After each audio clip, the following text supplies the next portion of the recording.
Hello, hello, hello. What is up? What is up? Is alertwolf here for another review.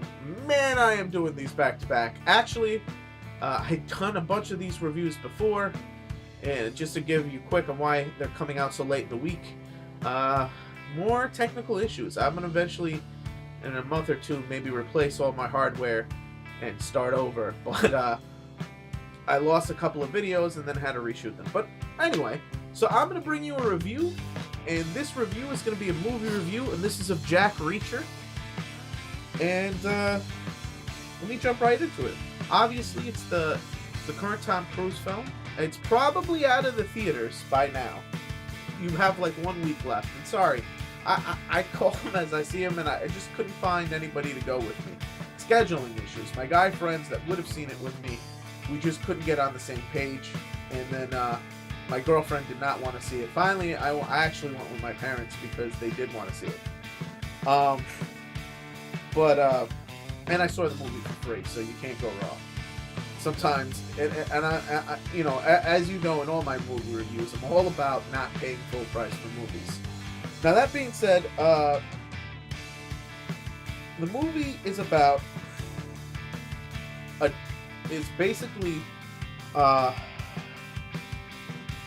there's a terrorist shooting, and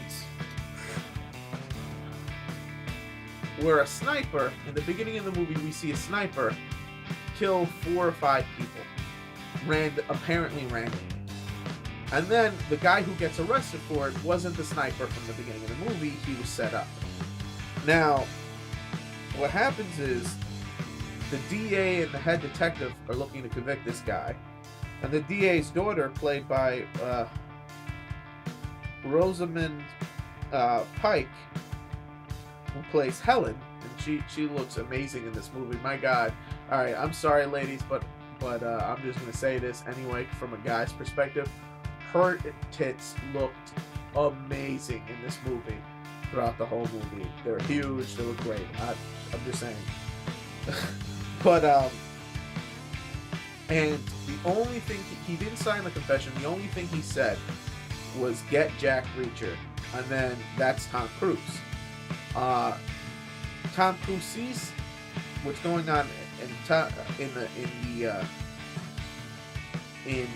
on the news, and he heads over immediately to where he already knows he has to go there. And what it turns out is, this guy, when they're researching Tom Cruise, he's an he spent his whole life in military service. He's the best of the best, and he was an MP, specifically a detective, and he was the best the military police had to offer. And until one day, after his last tour of duty, he just fucking quits. Not quits, he just didn't re-enlist, and he dropped off the grid, and he's been living off the grid for like 10 years or whatever the hell long it's been. So he goes back, and it turns out people assume he's a friend of this guy, and he's not. What it turns out is this guy was a military sniper who actually did kill some people. And Reacher is the one who caught him. Now what happened was, he didn't go to jail for it, he got away with it because the 4 people he randomly killed were 4 mercs who just happened to come from Rape Fest 97 Iraq style. I mean, not 97, but you know what I mean. They raped like 57 women from ages like 8 to 80, blind, crippled, or crazy. These motherfuckers were raping them. So he turned into a hero for killing these 4 sons of bitches, and they just decide to drop it and to sweep it under the rug. So he gets away with murder, basically. And it's a good explanation on why this guy does it. He explains it to the defense attorney. Now, the defense attorney, who is the daughter of the district attorney, and they're directly fighting each other over this. Again, she hires Jack on to be her lead investigator, and Jack looks into things objectively. And basically, there's a lot of drama. He gets jumped right away. He knows he's on some sort of track because, I mean, he wants to see this guy killed as much as the next guy, but you know, people are sent to jump him and to throw him off the trail. The villains in this movie were pretty awesome. We have the Zek, who's this old dude, this old Russian dude, Warren Herzog, who's been in a lot of films throughout his career, and he's pretty awesome actor. And basically, he's like a Siberian life prisoner survivor, and it's fucking crazy. And because of this, he's cold and heartless, and he's a survivor. He'll do anything to survive. We also have basically, you know, we have the the villain, you know, the sharpshooter. We get the detective, the father, and this is it's not a very big cast, you know. I mean, there are some surprises in the movie. Robert Duvall shows up towards the middle and the end of the film. He plays like an owner of a gun shop, I guess, and awesome. It's like, oh, for no reason at all, here's Robert Duvall to make this part awesome. So you gotta give it. This movie had elements of a mystery, you know, because they're trying to solve that detective story problem of the cover-up and all that. Good action in it, great car chases in it. You know, it had some humor in it. There was sexual tension between, obviously, the two main characters. Although I wasn't fooled, there was some misdirection and other things, but then I am very good at guessing these things, so that's all right. And it was very enjoyable. It was a great action film, and it was not over the top. It wasn't crazy.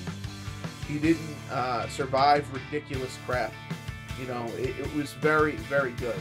It just shows you what planning is capable of getting. He's nasty in a fight. And yeah, man, very enjoyable film. The villains in this movie were great. Just, you know, couple of sociopaths, and it was just good. And Reacher isn't your classic good guy either. He will get anything done to get to justice. So, all right. And the characters were interesting enough, you know. So you know, I'm gonna rate this movie a 4 out of 5. I'm gonna say it was a great movie to go see if you're into if you're into a detective story and you don't want something overly talked through. This had that right balance of explanation and exposition and action. It did. And again, I've said this before in other reviews of different shows that I've done, but that balance is hard to come by. And this movie also managed to pull that off quite well. And the pacing of the movie was good because you had some action, story. It was just good. I dug the pacing of the film, and it never felt slow or boring at any part, even when the slow and boring parts actually happened. You know, when you have to figure out the mystery. That's what you consider slow and boring. So again, 4 out of 5, definitely worth seeing. At this point, catch it on a matinee. It's probably the last week out. If you have a budget like I have like the $2 theater that gets movies, you know, after they've left the regular theaters. Go see it there. Definitely well worth it, and you'll enjoy it. So click it up if you like it, comment if you must, subscribe if you can, and this is Alert Wolf signing off.